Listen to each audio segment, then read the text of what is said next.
What is up, my fellow Twithians? I am Logan, the Totally Epic Gamer. And today, we're speed running Mountain Outpost. You'll notice right away, the first thing I do is aim down sights at this little barrel here. You only got to shoot him once, but I wasn't sure I hit it that first shot, so I shot again. And that just takes out all of the marksmen at the top right away. You really want to focus on that so that you don't have to go up there and try and clean them out later. It's more of a time save for later. And you notice here I actually skipped the cremator. That is a mistake. You actually really want to make sure that you get that cremator right away. I thought for some reason that I'd already killed him, so I had already just skipped right past that portion. And the real reason that you have to kill him is that it won't spawn the cutthroats on the top level unless you've killed him. Now, here you're going to see that I'm going to have to double back for him, and that's something you never want to do. And, you know, like, generally, doubling back is always a waste of time. I come up here thinking, where are these guys? Like, how come they haven't spawned? And then I see the little red dot, and I went, oh my god, it's the frickin' cremator. So, it's really important to remember that some spawns are based off kills, and some spawns are based off distance. And here, could have shaved about 20, maybe 25 seconds, but I just continued on and went, you know what? This is going to be a good run. I can feel it, so let's run through it. Right away, you can see I just start targeting everybody, you know, very basic thing, just making sure I shoot stuff. But here is where it gets important. I'm actually going to loop around the outside here, and that's because people are going to keep crawling around me. And you see I saved cold snap. I make sure I have it. People are going to keep crawling around me, and I need to make sure that I have the shots available to get them, and I can round them out there. Now, you see there's also one guy behind me, but I'm just not worrying about him.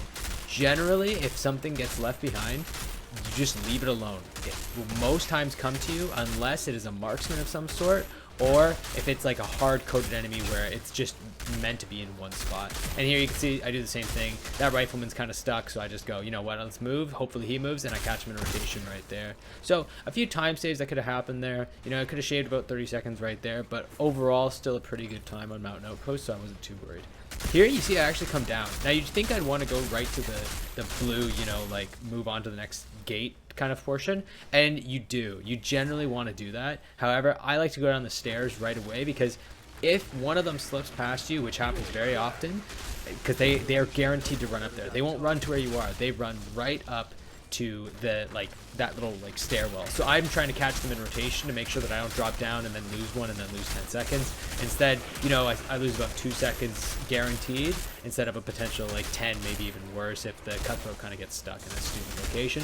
But that's just more personal preference for when I'm trying to speedrun this. If I felt really, really confident on Mountain Outpost, I would always drop down. But I just kind of want to go through some of the more basic steps here. This section is really, really simple. It's just a shoot 'em. There's nothing too crazy about it. You'll see that at the beginning I just kind of keep walking forward, and that's because I'm slowly making my way to the next gateway while blasting as much as I can. And in sections like this where you're not going to get a really good icicle storm, or there's no real guarantee of something good happening to you, I'm just making sure I take the least amount of damage when it comes to, you know, them jumping on me, causing me to do a slight little jitter, losing 2 seconds there. And so I just kind of keep blasting as I make my way to the next gated section, which is kind of in the corner I'm attempting to get to if these perforers would stop getting all up in my business. And then here come the crawlers here. Unfortunately, as I kind of turn here on this crawler, I believe he hits me. Yeah, I thought I had the damage to beat him there, and you see I was just one shot off, so that's why I didn't prioritize him. And that's kind of one of those things where, again, I could have saved time here. That one I worry less about. Main reason, he's above you. Even when he does the obliterating beam, which I got unlucky with, so many obliterating beams, normally you don't have to go for them that fast, it will go right above you. They usually can't angle it down too well, so the obliterating beam will go just above you, and you don't have to worry about it too much. This section, pretty simple. Again, just really a shoot 'em one. I try and make sure that I shoot them as fast as possible to get the next spawn. This spawn is based off of getting close, but at the same time you need to have killed those enemies, I believe, for them to actually spawn. So it's a little bit of give and take there. And then here, just blasting off the mother as fast as I can. I know that the enemies are coming close, but I know I have cold snap, so I just kind of pressure forward there.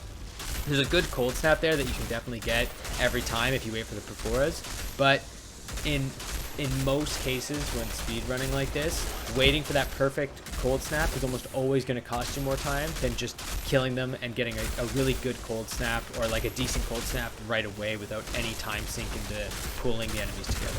And that's why you'll see I don't actually save cold snap too often. There's some sections I will, like right at the beginning when I know that the enemies are going to pool up on me and a lot of them are cutthroats. That section, of course, I'm going to do it, but usually I'll just try and get a good one. If I see a good pop, I'll do it right away. And here you can see I'm actually moving right towards the gate, and the screechers are coming in. in, so they kind of actually land right in front of your view. And I wish I could have gone a little bit more up. Honestly, you don't want to be too close to this gate because the enemies are still spawning quite far away. But I should have been like slightly halfway between where I was to be a little bit faster. I think that in this run specifically, it's a lot of things where I could have shaved, you know, 10 seconds here, 10 seconds there. And this likely would have been an under 7-minute run. But I think the time I got is still fairly good. I think the world record right now is sub 6, so about a minute shaved off from where I am, but still a fairly good time from Mountain Outpost, which I think is a very slow expedition in the first place. I wasn't too worried about my time here, especially in terms of getting through an explanation and what to do and what not to do. This section, kind of just annoying. The enemies are really sporadically spaced out. You can see I look for the Screecher right away on the left side because I know he has like a little buffer where he stands there for a second. It's very easy to get them, but as you can see, it's just like a little bit of weird hill rounding and just like weird spawn locations. Everybody's spread out. You can't get anything easy. That's what I was talking about with the crawlers there. You can see that since he was above me, I don't actually have to worry. So that's a really easy one to do. You just don't need to worry about some enemies as quickly as you might think. Perforers I generally leave. They don't make me flinch very often, so I'm not too worried. But of course, killing alphas is almost always one of your best options because of their ability to make you flinch for about 2 to 3 seconds.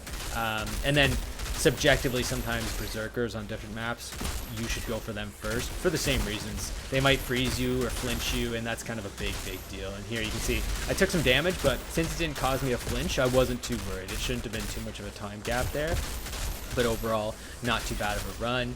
Pretty smooth for the most part. You know, definitely some upkeeping to do there, but it's one of those ones that I don't enjoy doing too much. So I was just like, you know what, I know there's made mistakes, but overall this is a pretty clean run, so I wasn't too worried. And you can see right at the end here, I actually positioned myself to get this behemoth right away, and I for some reason do the exact opposite turn. But I just kind of position myself to make sure I'm like, yep, this is gonna be fine. Make sure I down that, and then just kind of clear up from there. Overall, pretty simple. This end part is just a you know, blast them, don't worry too much about it kind of one, and they still come around pretty sporadically, so nothing too great to come out of it. But thanks for watching, guys. I hope you enjoyed it.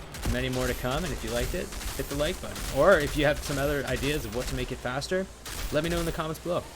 I'm just gonna let you guys watch the end piece here and enjoy the last few seconds in the, you know, a little bit of silence. Thanks for watching, guys. Have a great day. Hey, Dunham. Looks like the insurgents found the